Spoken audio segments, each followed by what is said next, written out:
నమస్కారం ETV news కి స్వాగతం. ముందుగా ముఖ్యాంశాలు. ఛత్తీస్గఢ్ ఎన్కౌంటర్లో మావోయిస్టు పార్టీకి కోలుకోలేని దెబ్బ. మృతుల్లో రాష్ట్ర కమిటీ సభ్యుడు కమలేష్.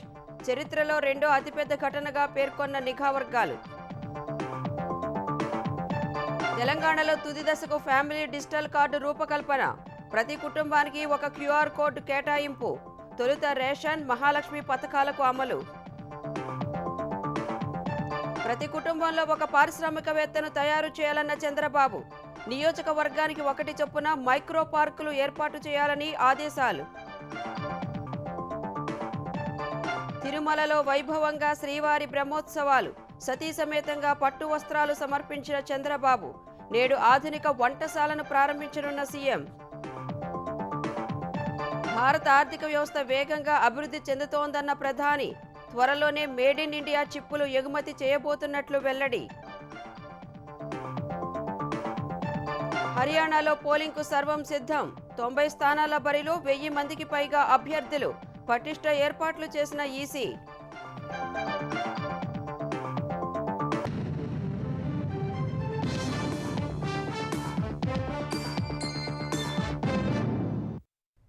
ఛత్తీస్గఢ్ దండకారణ్యంలో మరోసారి తుపాకీల మోత మోగింది. నారాయణపూర్, దంతెవాడ జిల్లాల సరిహద్దు ప్రాంతాలు మరోసారి నెత్తురోడింది. శుక్రవారం జరిగిన భారీ ఎదురుకాల్పుల్లో దాదాపు 36 మంది మావోయిస్టులు మృతి చెందారు. మావోయిస్టుల చరిత్రలో రెండో అతిపెద్ద ఘటనగా నిఘా వర్గాలు చెబుతున్నాయి. మావోయిస్టులకు గట్టి పట్టునట్లుగా భావిస్తున్న బస్తర్ అడవుల్లోనే ఇంత భారీ ఎన్కౌంటర్ జరగడం పార్టీకి తీవ్ర నష్టంగా భావిస్తున్నారు. ఛత్తీస్గఢ్ అడవుల్లో మరోసారి తుపాకీలు గర్జించాయి. నారాయణపూర్, దంతెవాడ జిల్లాల సరిహద్దు ప్రాంతాల్లో పోలీసులు, మావోయిస్టులకు మధ్య భారీ ఎన్కౌంటర్ జరిగింది. ఈ ఎదురుకాల్పుల్లో దాదాపు 36 మంది మావోయిస్టులు హతమయ్యారు. శుక్రవారం మధ్యాహ్నం నుంచి జరిగిన ఈ ఎన్కౌంటర్లో తొలుత 7 మరణించినట్లు పోలీసులు వెల్లడించగా లెక్క పెరుగుతూ వచ్చింది. 36 మంది మావోయిస్టులు మరణించినట్లు చెబుతున్నా మృతుల సంఖ్య ఇంకా పెరిగే అవకాశం ఉన్నట్లు తెలుస్తోంది. మృతులంతా మావోయిస్టు పార్టీ కాయ్ 6కు చెందిన శ్రేణులుగా భావిస్తున్నారు. వీరిలో ఆ పార్టీ దండకారుణ్య రాష్ట్ర కమిటీ సభ్యుడు, ఆంధ్రప్రదేశ్ విజయవాడకు చెందిన జోరిగె నాగరాజు అలియాజ్ కమలేష్ ఉన్నట్లు నిఘా వర్గాలు అనుమానిస్తున్నాయి. గురువారం నారాయణపూర్, దంతెవాడ జిల్లాల నుంచి జిల్లా reserve guard, DRG, special task force STF కు చెందిన సంయుక్త బలగాలు ఓర్చా, బర్సూర్, గోవెల్, నెందూర్, తుల్తులి అటవీ ప్రాంతాల్లో కూంబింగ్ ఆపరేషన్ కు బయలుదేరి వెళ్లాయి. నెందూర్, తుల్తులి అడవుల్లో శుక్రవారం మధ్యాహ్నం 1 గంట సమయంలో మావోయిస్టులు, భద్రతా బలగాలకు మధ్య ఎదురుకాల్పులు చోటు చేసుకున్నాయి. చీకటి పడే వరకు ఇరు వర్గాల మధ్య భీకర కాల్పులు జరిగాయి. సంఘటనా స్థలం వద్ద AK-47, SLR తుపాకులు తదితర 36 ఆయుధాల్ని భద్రతా బలగాలు స్వాధీనం చేసుకున్నాయి. అబూజ్మడ్ దండకారణ్యంలో ఇంత పెద్ద ఎత్తున మావోయిస్టులు మరణించడం ఇదే తొలిసారని నిఘా వర్గాలు చెబుతున్నాయి. మావోయిస్టు చరిత్రలోనే ఇది రెండో అతిపెద్ద ఘటన అని తెలిపాయి. ఇప్పటి వరకు అధికార యంత్రాంగం అడుగుపెట్టని అబూజ్మడ్ దండకారణ్యాన్ని మావోయిస్టులు ప్రస్తుతం తమకు కేంద్ర స్థానంగా మార్చుకుని కార్యకలాపాలు చేస్తున్నాయి. బ్రిటిష్ కాలం నుంచి సర్వే చేయని ప్రాంతాలు అక్కడి అడవుల్లో ఉండడంతో అదే తమకు అనువైన స్థావరంగా మలుచుకున్నారు. ఇన్నాళ్లు వారికి పెట్టని కోటగా ఉన్న ఈ కీకారణ్యాన్ని భద్రతా బలగాలు తమ ఆధీనంలోకి తెచ్చుకుంటున్నాయి. తాజాగా జరిగిన భారీ ఎన్కౌంటర్తో మావోయిస్టులకు కోలుకోలేని దెబ్బ తగిలింది. 2026 నాటికి మావోయిస్టుల్ని అంతం చేస్తామని కేంద్ర హోంశాఖ మంత్రి అమిత్ షా పదే పదే చెబుతున్న క్రమంలో ఇది అంతిమ యుద్ధంగా భావిస్తున్నారు. ఆపరేషన్ కగార్ పేరిట వేల సంఖ్యలో భద్రతా బలగాలు అబూజ్మడ్ అడవుల్లోకి చొచ్చుకెడుతున్నాయి.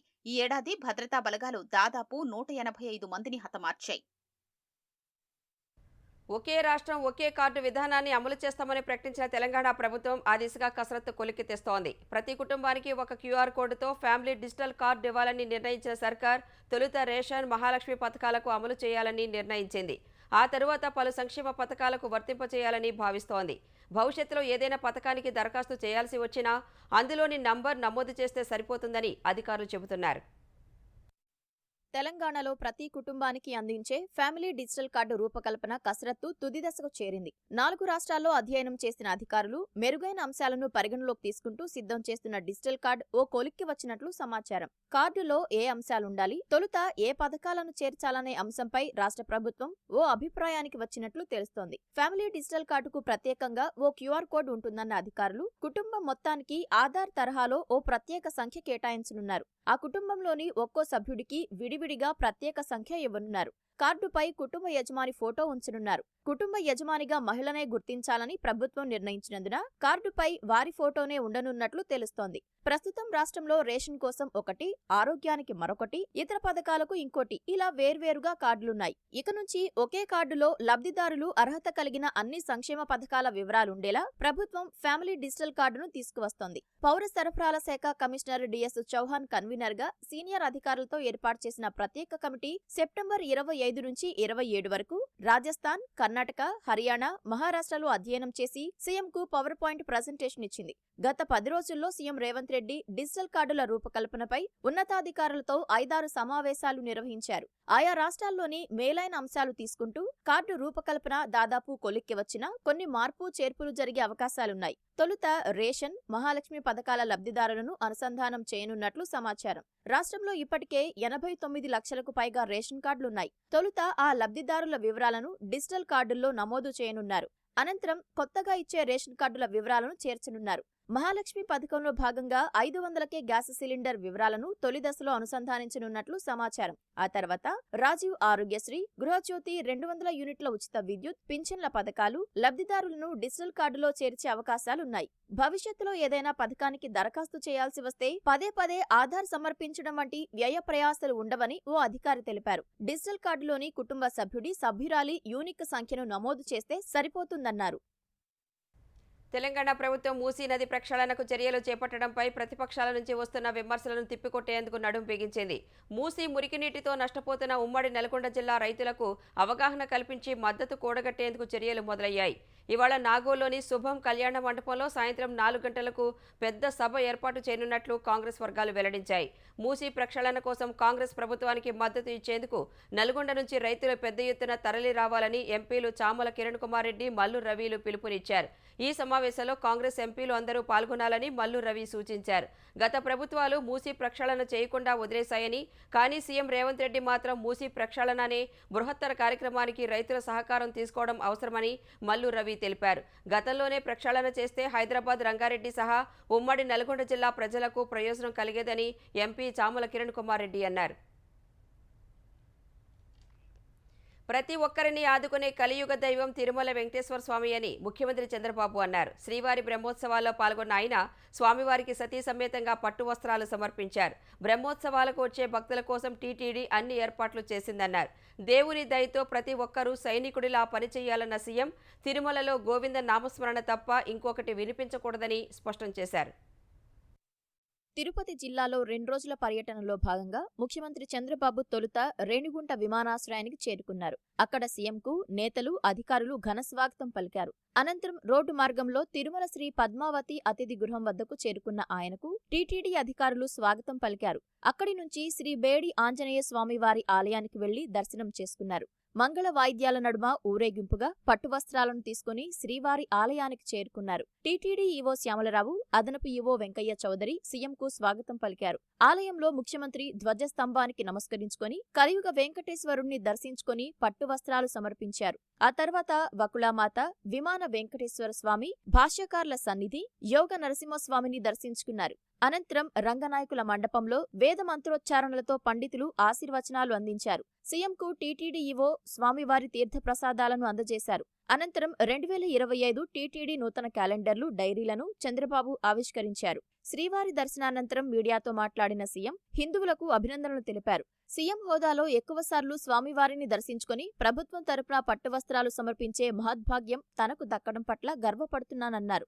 భక్తులకు టీటీడీ అధికారులు సేవకుల మాదిరిగా సేవలందించాలన్నారు. పవిత్రమైన కార్యక్రమాల్లో పాల్గొనే వారికి దేవుడి ఆశీస్సులు ఎల్లవేళలా ఉంటాయన్నారు. దేవుని దయ వల్ల ఇక్కడందరం కూడా మనం ఒక సేవకుల మాదిరిగా పనిచేసి ఈ భక్తిని ప్రతిబింబించే విధంగా ఇక్కడ గోవింద గోవింద నామస్మరణం తప్ప ఇంకోటి ఏమీ ఉండకుండా మనం చూసుకోవాల్సిన బాధ్యత మనందరిపైన ఉంది. అలాంటి పవిత్రమైన కార్యక్రమంలో ఎవరైతే మనం భాగస్వాములు అవుతామో అది చరిత్రలో మనం మిగిలిపోయే పరిస్థితి వస్తుంది. దేవుడు ఆశీస్సులు మెండుగా ఉంటాయి. శ్రీవారి దర్శనానంతరం వాహన మండపానికి చేరుకున్న సీఎం దంపతులు పెద్దశేష వాహన సేవలో పాల్గొన్నారు. అనంతరం శ్రీ పద్మావతి అతిథి గృహానికి చంద్రబాబు చేరుకున్నారు. రాత్రి తిరుమలలోనే బస చేసిన చంద్రబాబు నేడు తిరుమలలో 13,40,00,000 రూపాయలతో నిర్మించిన కేంద్రీయ వంటశాలను ప్రారంభించనున్నారు. తిరుమలలో శ్రీవారి బ్రహ్మోత్సవాలు అంగరంగ వైభవంగా జరుగుతున్నాయి. తొలి రోజు శ్రీదేవి భూదేవి సమేత మలయప్ప స్వామివారు స్వర్ణశేష వాహనంపై పరమపద వైకుంఠనాథుడి రూపంలో తిరుమాడ వీధుల్లో భక్తులను అనుగ్రహించారు. 9 రోజుల ఉత్సవాల్లో స్వామికి తొలి వాహన సేవ పెదశేషుడిదే. ఆదిశేషుడు శ్రీహరికి పాలకడలిలో తల్పమొక్కటే కాదు, అత్యంత సన్నిహితుడు కూడా. రామావతారంలో లక్ష్మణుడు, ద్వాపరయుగంలో బలరాముడిగా శ్రీమన్నారాయణుడికి అండగా నిలిచాడు శేషుడు. వైకుంఠంలో నిత్య సూరులలోనూ ఆద్యుడు. భూభారాన్ని మోసేది శేషుడే. అందుకే బ్రహ్మోత్సవాల్లో తొలి రోజు రాత్రి తొలి వాహన భాగ్యం పెదశేషుడికి దక్కింది. నేడు చిన్నశేష వాహనంపై గోవుల కాపరిగా వేణు మాధవుడిగా శ్రీవారు దర్శనమివ్వనున్నారు. సాయంత్రం హంస వాహనంపై తిరువీధుల్లో శ్రీమన్నారాయణుడు విహరిస్తారు. లోకములులోన నించుకున్న నీవు ఈకడ నా ఆత్మలోన ఎట్లణగితివి. తిరుమల కల్తీ నెయ్యి విషయంలో తప్పు చేసిన వారు మాజీ ముఖ్యమంత్రి అయినా మాజీ ఎమ్మెల్యే అయినా శిక్ష పడాల్సిందేనని కేంద్ర మాజీ మంత్రి అశోక్ గజపతిరాజు అన్నారు. గత ప్రభుత్వం ఇష్టారాజ్యంగా నిబంధనలను మార్చేయడంతో ఏపీ వ్యాప్తంగా ప్రసాదాల్లో నాణ్యత లోపించిందన్నారు. వైసీపీ అధినేత జగన్ ఇంట్లో ఒక మతం, బయట మరో మతం, ఈ తమాషాలు ఏంటో అర్థం కావటం లేదని విమర్శించారు. హిందూ మత ఆచారాలు, ధర్మాన్ని పాటించని జగన్ వాటితో ఆడుకోవడం మంచిది కాదని అశోక్ గజపతిరాజు హితవు పలికారు. హిందూ ధర్మాన్ని కాపాడేందుకు కూటమి ప్రభుత్వం కఠిన నిర్ణయాలు తీసుకోవాలని సూచించారు. జగన్ గారు పెద్ద జోకర్ గా తయారయ్యారు. రాజ్యాంగాన్ని ఉల్లంఘించడం, చట్టాల్ని ఉల్లంఘించడం, ఈ రిలీజన్ లో రాజకీయాన్ని తీసుకురావడానికి ప్రయత్నం. ఇంట్లో నేను ఒక మతం, రోడ్ పైన ఇంకొక మతము, దొంగల నీతుల్ని బోధిస్తా ఉండి మమ్మల్ని వినమంటే కొంచెం కష్టం అవుతుందని మా భావన. అబ్దుల్ కలాం అలాంటి వ్యక్తి వచ్చి డిక్లరేషన్ సైన్ చేస్తారు. అది కూడా నీకు రాలేదు మనసు అంటే ఇంకా ఏమంటారు? ముఖ్యమంత్రి హోదాలో కొనుగోలు చేసిన పరికరాలు, వస్తు సామాగ్రిని ప్రభుత్వానికి ఇస్తామని తెలిపిన వైసీపీ అధినేత జగన్ కార్యాలయం వాటిని ఇవ్వడంలో తాత్సారం చేస్తోంది. టేబుళ్లు, కుర్చీలు తిరిగి ఇస్తామని లేఖ రాసిన జగన్ కార్యాలయం అత్యంత విలువైన వస్తువుల జాబితాను మాత్రం ప్రభుత్వానికి పంపలేదు. ప్రస్తుతం వాడుతున్న కొన్ని వస్తువులకు డబ్బు చెల్లిస్తామంటూ ఒక జాబితా, తిరిగి పంపే వస్తువులతో మరో జాబితా పంపిన జగన్ కార్యాలయం అందులో 1.07 కోట్ల విలువైన కాన్ఫరెన్స్ సిస్టమ్ను మాత్రం పేర్కొనలేదు. గతంలో సీఎం క్యాంపు కార్యాలయంగా మార్చుకున్న తాడేపల్లి నివాసంలో 1.07 కోట్ల ఖర్చుతో కాన్ఫరెన్స్ సిస్టమ్ను జగన్ ఏర్పాటు చేయించుకున్నారు. సాధారణ పరిపాలనా శాఖ పొలిటికల్ విభాగం నుంచి కొనుగోలు చేసిన ఈ సిస్టమ్ను పార్టీ ఆఫీసులో వాడుతున్నారు. ఈ కాన్ఫరెన్స్ సిస్టమ్ను డబ్బు చెల్లించే జాబితా లేదా తిరిగి పంపే జాబితాలో జగన్ కార్యాలయం పేర్కొనకపోవడం అధికార వర్గాల్లో చర్చకు దారితీసింది. ఒక కుటుంబంలో ఒక పారిశ్రామికవేత్త నినాదంతో ముందుకు సాగాలని పరిశ్రమల శాఖ మంత్రులు, అధికారులకు ముఖ్యమంత్రి చంద్రబాబు సూచించారు. సూక్ష్మ, చిన్న, మధ్యతరహా పరిశ్రమలకు అంతర్జాతీయ స్థాయిలో అభివృద్ధి పరిచేందుకు అవసరమైన ముందస్తు ప్రణాళికతో పారిశ్రామిక అభివృద్ధి దిశగా పయనించాలని ఆదేశించారు. సీఎం క్యాంపు కార్యాలయంలో సూక్ష్మ, చిన్న, మధ్యతరహా పరిశ్రమల ప్రోత్సాహంపై పరిశ్రమల శాఖ మంత్రులు, అధికారులతో చంద్రబాబు సమీక్ష నిర్వహించారు. తిరుపతి, అమరావతి, వైజాగ్లో కలిపి 5 అంతర్జాతీయ వాణిజ్య అభివృద్ధి కేంద్రాలను స్థాపించడం ద్వారా ఎంఎస్ఎంఈలలో పోటీతత్వాన్ని మెరుగుపరచాలన్నారు. పరిశ్రమల నిర్వహణకు మార్గనిర్దేశం చేయడం, పెట్టుబడి సాయం పెంచేందుకు బ్యాంకులు, పెట్టుబడిదారులు, పెద్ద పరిశ్రమల నిర్వాహకుల భాగస్వామ్యంతో ఒక సహకార పర్యావరణ వ్యవస్థ నమూనాను అమలు చేయాలని ఆదేశించారు.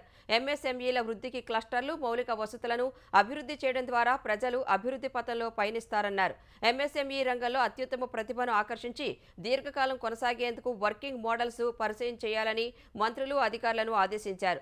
1.75 లక్షల ఉద్యోగాల కల్పన లక్ష్యంలో భాగంగా ప్రతి నియోజకవర్గాల్లో 1 చొప్పున 175 మైక్రో పార్కులను ఏర్పాటు చేయాలని, తద్వారా స్థానిక ఆర్థిక వ్యవస్థ బలోపేతమవుతుందని చెప్పారు. ప్రస్తుత ఖరీఫ్ సీజన్లో ధాన్యం కొనుగోళ్ల రైతు కేంద్రంగానే చేపట్టాలని ఏపీ పౌర సరఫరాల శాఖ మంత్రి నాదెండ్ల మనోహర్ అధికారులను ఆదేశించారు. రైస్ మిల్లుల ర్యాండమైజేషన్ ప్రక్రియను తొలగిస్తున్నట్లు మంత్రి స్పష్టం చేశారు. రైస్ మిల్లర్లు అసోసియేషన్తో పాటు రైతు సంఘాలతో సమావేశమైన మంత్రి వివిధ అంశాలపై సమీక్ష నిర్వహించారు. ధాన్యం కొనుగోలు కేంద్రాలకు రైతులు ఎక్కువసార్లు తిరగకుండా చర్యలు చేపట్టాలని అధికారులను ఆదేశించారు. గోనె సంచులు, లేబర్ రవాణా ఛార్జీలు ప్రభుత్వం భరిస్తుందని వెల్లడించారు. బయోమెట్రిక్ ఆధారంగా కొనుగోలు చేపట్టాల్సిందిగా సూచించారు. మరోవైపు ధాన్యం తరలించే వాహనాలకు జీపీఎస్ తప్పనిసరి చేయాలని స్పష్టం చేశారు. అలాగే చెల్లింపులు కూడా గతంతో పోలిస్తే వేగంగానే చేయాలని స్పష్టం చేశారు. 2 లక్షల మెట్రిక్ టన్నుల బాయిల్డ్ రైస్ అవసరమవుతుందని ఎఫ్సీఐ కోరిందని, కాకినాడ, కోనసీమ, తూర్పు, కృష్ణా జిల్లాల్లోని రైస్ మిల్లులు ఈ బాయిల్డ్ రైస్ను సరఫరా చేయాలని మంత్రి సూచించారు. మిల్లింగ్ చేసిన ప్రతి గోనె సంచిపైన ఓ విశిష్ట సంఖ్యను ముద్రిస్తామని తెలిపారు. వైఎస్ఆర్ జిల్లా పేరును వైఎస్ఆర్ కడప జిల్లాగా మార్చాలని కోరుతూ ఏపీ వైద్య ఆరోగ్య శాఖ మంత్రి సత్యకుమార్ యాదవ్ ముఖ్యమంత్రి చంద్రబాబుకు లేఖ రాశారు. గత ప్రభుత్వం కడప జిల్లా పేరును వైఎస్ఆర్గా మార్చేయడం అభ్యంతరకరమని పేర్కొంటూ లేఖను సీఎంకు పంపారు. చారిత్రక, సాంస్కృతిక, ఆధ్యాత్మిక నేపథ్యం ఉన్న కడప జిల్లా పేరును వైఎస్ఆర్గా మార్చేయడం సరికాదని అందులో పేర్కొన్నారు. అవగాహన రాహిత్యంతో వైసీపీ ప్రభుత్వం వైఎస్ఆర్ జిల్లాగా మార్చేశారని మంత్రి ఆక్షేపించారు. శ్రీవారి భక్తుల మనసులు నొచ్చుకున్న గత ప్రభుత్వ హయాంలో ఎవరూ తమ అభిప్రాయాలను బయట పెట్టలేదని మంత్రి ప్రస్తావించారు. వైఎస్ఆర్ కడప జిల్లా అభివృద్ధికి చేసిన కృషిని ఎవరూ కాదనలేరని, అయితే కడప పేరును మార్చేసి వైఎస్ఆర్ జిల్లాగా చేసేయడం సరికాదని మంత్రి పేర్కొన్నారు. జిల్లా పేరును వైఎస్ఆర్ కడప జిల్లాగా మార్చాలని, ఆ మేరకు జిల్లా గెజిట్ను మార్చాల్సిందిగా కోరారు. విశాఖ ఉక్కు పరిశ్రమ కష్టాలకు శాశ్వత పరిష్కారం చూపాలన్నదే కేంద్రం ఉద్దేశమని కేంద్ర ఉక్కు పరిశ్రమల శాఖ సహాయ మంత్రి భూపతిరాజు శ్రీనివాస్ వర్మ స్పష్టం చేశారు. కార్మికుల పొట్ట కొట్టాలనేది కేంద్ర ప్రభుత్వం ఉద్దేశం కాదన్నారు. ఈ విషయంలో ఇప్పటికే కేంద్ర ఆర్థిక శాఖ మంత్రి నిర్మలా సీతారామన్తో పలు దఫాలుగా చర్చించామని చెప్పారు. విశాఖ ఉక్కును కాపాడాలనే ప్రజల సెంటిమెంటును కేంద్ర ప్రభుత్వం పరిగణలోకి తీసుకుంటుందని భూపతిరాజు చెప్పారు. ప్రయత్నాలు జరగాలో విశాఖ స్టీల్ ప్లాంట్ విషయంలో అన్ని ప్రయత్నాలు కూడా జరుగుతూ ఉన్నాయి. పెద్ద ఎత్తున నష్టాలు వస్తున్నాయి కాబట్టి ఆ నష్టాలను నివారించి దాన్ని ఒక తాత్కాలికమైనటువంటి పరిష్కారం కాకుండా విశాఖ ఉక్కు దాని కాళ్ళ మీద అది నిలబడాలి, దాని లాభాల్లోకి తీసుకురావాలి. తాత్కాలిక ఉపశమనం కోసం మనం ప్రయత్నం చేయడం కన్నా కాకుండా ఒక శాశ్వతమైనటువంటి పరిష్కారం దిశగా మనం వెళ్ళాలి అనేటువంటి ఆలోచనలో ఇందులో ఖచ్చితంగా సఫలీకృతం అవుతాం అనేటువంటి నమ్మకం, విశ్వాసం మాకుంది. మేడిగడ్డ ఆనకట్టపై విజిలెన్స్ అండ్ ఎన్ఫోర్స్మెంట్ విభాగం నేటి నుంచి తదుపరి విచారణ చేపట్టనుంది. ఆనకట్టకు సంబంధించిన అంశాలపై విజిలెన్స్ ఇప్పటికే ప్రాథమిక నివేదిక ఇచ్చింది. వీలైనంత త్వరగా తుది నివేదిక ఇవ్వాలన్న జస్టిస్ పీసీ ఘోష్ కమిషన్ ఆదేశాల మేరకు విజిలెన్స్ కూడా విచారణ వేగవంతం చేసింది. గతంలో నిర్మాణం, నాణ్యత, నిర్వహణ అంశాలపై విచారణ చేసిన విజిలెన్స్ ఈ దఫా డిజైన్స్, ఆర్థికపరమైన అంశాలపై ఎక్కువగా దృష్టి సారించనుంది. అందులో భాగంగా సీడీఓ విభాగానికి చెందిన ఇంజనీర్లతో పాటు రాష్ట్ర స్థాయి స్టీరింగ్ కమిటీ సభ్యులను విజిలెన్స్ విభాగం విచారణ చేయనుంది. ఇవాల్టి నుంచి 12వ తేదీ వరకు ఆయా ఇంజనీర్లను విజిలెన్స్ విభాగం విచారణ చేయనుంది. తెలంగాణలో చివరి రైతుకు రుణమాఫీ జరిగేదాకా తమ పోరాటం ఆగదని మాజీ మంత్రి హరీష్ రావు అన్నారు. అవసరమైతే దసరా తర్వాత ఢిల్లీలో రాహుల్ గాంధీ ఇంటి ముందు ధర్నా చేస్తామని హెచ్చరించారు. వడ్ల కొనుగోలు కేంద్రాలకు వచ్చే అధికారపక్ష నేతలను మాఫీ ఏమైందంటూ నిలదీయాలని రైతులకు హరీష్ రావు పిలుపునిచ్చారు. ఎలాంటి షరతులు లేకుండా రైతు రుణమాఫీ అందరికీ చేయాలని డిమాండ్ చేస్తూ ఎర్రబెల్లి దయాకర్రావు నేతృత్వంలో మహబూబాబాద్ జిల్లా తొర్రూరులో జరిగిన బీఆర్ఎస్ రైతు ధర్నాలో హరీష్ రావు పాల్గొన్నారు. రేవంత్ రెడ్డి 10 నెలల పాలనలో ప్రజలు, రైతులు అంటే పట్టింపు లేకుండా పోయిందని హరీష్ రావు విమర్శించారు. వరంగల్ రైతు డిక్లరేషన్లో ఇచ్చిన ఏ హామీని నెరవేర్చలేదని విమర్శించారు. రుణమాఫీ కాకుండా, రైతు బంధు రాకుండా అన్నదాతలు ఆత్మహత్యలు చేసుకుంటున్నా రేవంత్ రెడ్డికి కనికరం కలగట్లేదని మండిపడ్డారు. ప్రధాన ప్రతిపక్షంగా మీకు రైతు రుణమాఫీ చివరి రైతుకు జరిగేదాకా దయాకర్ అన్న, నేను, కేసీఆర్ గారి నాయకత్వంలో పోరాటనే ఉంటాం. ఈ రేవంత్ రెడ్డి మెడలు వంచి మీకు రుణమాఫీ చేపిస్తాం, ఇడిచిపెట్టాం. ఏమా రాహుల్ గాంధీ, వరంగల్ డిక్లరేషన్ లో బాగా మాట్లాడినావు, మొదటి రోజే సంతకం అన్నావు, ఏడాదైనా రుణమాఫీ చేస్తావా చెయ్యవా అని దసరా పండుగ వెళ్ళినాక ఢిల్లీకి పోయి రాహుల్ గాంధీ ఇంటి ముందైనా ధర్నా చేసి మీకు రుణమాఫీ చేయిస్తా.